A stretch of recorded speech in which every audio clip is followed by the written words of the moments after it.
Welcome, Professor. This is the first time I have welcomed you here, is it not? There is no need to be nervous. Please, come closer. When you speak with me here in this room, you are not speaking with the Archbishop, but with Rhea. It's just me.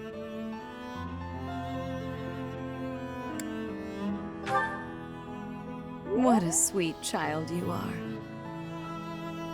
My apologies. I should not be treating you like a child.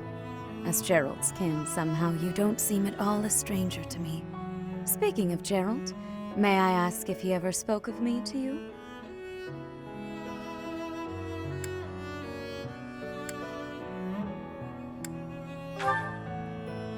My, but that does sound like something Gerald would say.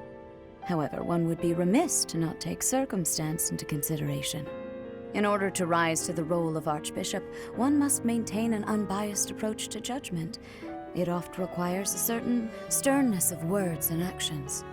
However, I believe that the person who stands before you now is no longer frightening. At least, that is my hope. Since you are here, shall I tell you about the Gerald that I knew? By the look of it, you haven't heard much about his time at the monastery, have you? When I first met Gerald, he was quite young. Why, he could not even grow a full beard at that point. On one fateful occasion, the band of mercenaries he belonged to fought alongside the Knights of Seiros. I was traveling with the Knights at the time, and Gerald jumped in front of an attack meant for me. He was gravely wounded, on the verge of death.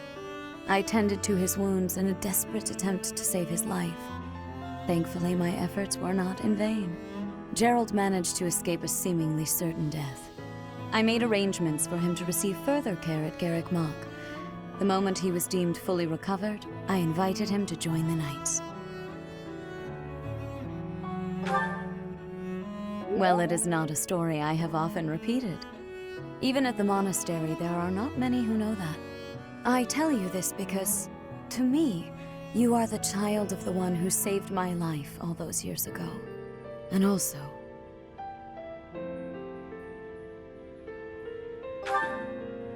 Never mind. It is nothing. I simply wanted to say that I trust you. By coming to visit with me today, you have... well, suffice it to say that my day is brighter than it otherwise would have been. I thank you for that.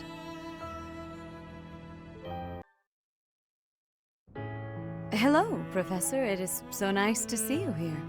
It brings me great joy to know that you wish to visit with me again. I have this odd feeling that recently you've been trying to avoid me. I am relieved to hear that. In any case, I am delighted by this opportunity to speak with you again. My, how laughable I must seem. I imagine you must be dumbstruck by how unbecoming my behavior is for the Archbishop of all of Fodlan.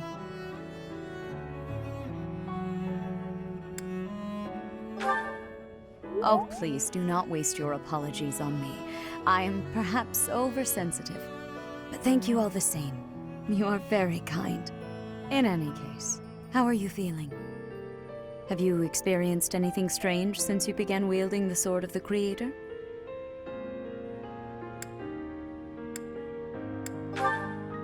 Oh, there are just so many legends about that blade. I was worried that carrying it may result in some strange side effect. Has there really been nothing odd? A tightness in your chest? Strange dreams? Anything of the sort?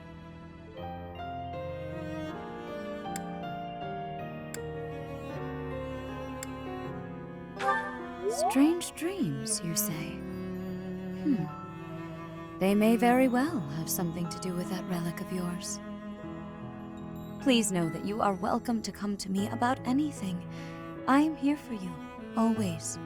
By the way, when I see you at work giving such splendid guidance to all of your students, I want you to know that it brings me great joy, as though I myself am receiving the benefit of your kindness.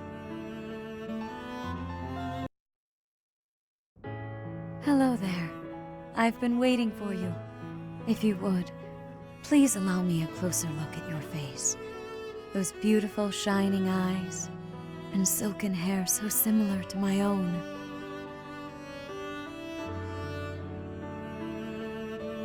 Oh dear, please excuse my rudeness. I forgot myself for a moment. It is only that we haven't had a chance to speak privately since you were blessed with the power of the goddess. I hope I have not caused you any discomfort.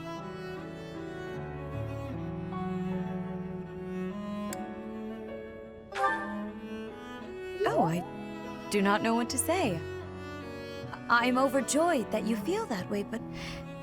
well, to be frank, that is not like you, is it? Still, no matter how I wish to strengthen the bonds between us, it is important that I not overstep. Yes, as souls blessed by a connection to the progenitor god, the bonds between us are truly unbreakable. Just as the goddess blessed you with her own power, I too received her divine protection long, long ago. Though different, our fates are entwined.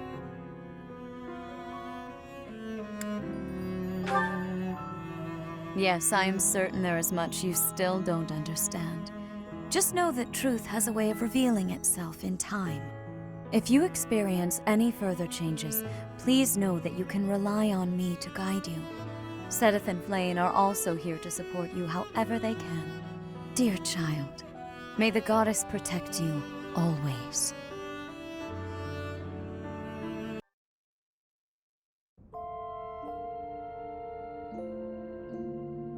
As I soared through the sky, I spoke with my mother. Tell me, is it wrong for me to be happy that I escaped death? Can you still say such things to me, even after witnessing my other form? Thank you. Somehow I feel as though your acceptance alone is my salvation. My sweet companion. I am entrusting the future of Fodlan to you. It is the only logical choice, as everyone wishes for you to be the new leader of this land. I am not qualified to continue leading the people. Though my intention was to keep the peace in Fodlan, I still propagated a false history and deceived my faithful followers. I also took advantage of my position as Archbishop to further my own selfish goal of seeing my mother again. If my foolish actions had anything to do with the war, I wonder. After all I have done, is it truly acceptable for me to go on living my life? You are aware that it is my fault your fate has been so cruel, are you not? You have become so strong. You and I, we were brought together by the flow of time and bound by the hands of fate. I took you on as a professor, and ever since, well, I believe with all of my heart that this outcome was meant to be. Oh, perhaps it is disrespectful of me to say that.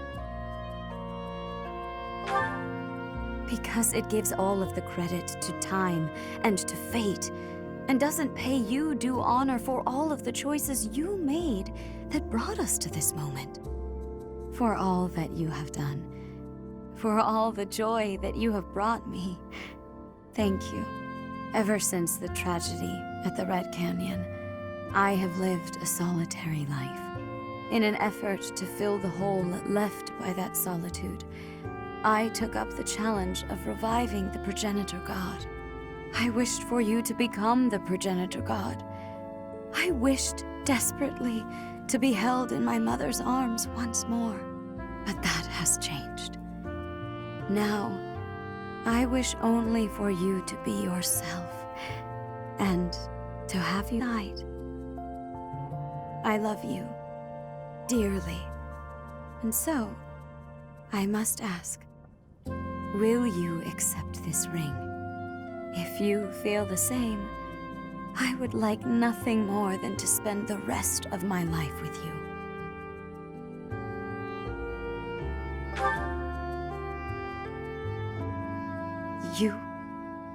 You brought a ring as well? For me? I am overcome with joy. I never thought I would know a day so blissful as this. That we found each other. Perhaps that means my mother is looking after us, guiding us. As the new leader of Fodlan, if you wish for this time of peace to be everlasting, well then, I will happily dedicate my life to supporting your reign. No matter what obstacles we should encounter, I believe that our bond, no, rather our love, I believe that our love can overcome all. Together, we can achieve anything. With our love, we will make Fodlan's future as bright as the stars in the sky.